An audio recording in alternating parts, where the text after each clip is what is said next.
De fixerijbuien van Justerjoen en vannacht hebben verschillende plekken voor oerles zwaargen, benamelijk in Noordwest-Friesland. Stritten en tunnels stroepen onder en in Sint-Anne roen de kelder van een zwaarcentrum vol wetter. Maar in waar hadden er 100 brandwachtmeesters in het Spierwest om het wetter voor te pompen. Vanwege de wetteroerles staat Wetterskip Friesland maatregels na. De gemalen bij Rob de Ziel en Zwarte Wanne draaien op volle toeren om het wetter aan te vieren. Ik ben er op verschillende plekken niet gemalen online. In leeglizende gebieden staat het wetter een meter hoger als normaal.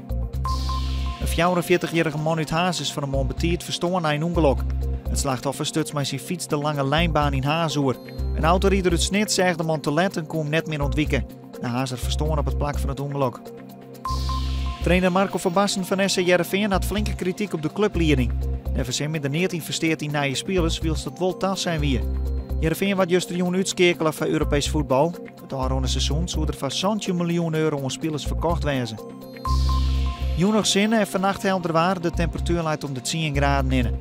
Morgen een soort bewolking, maar ik hier en daar wat zinnen en droeg waar. Het wordt dan zo'n 18 graden.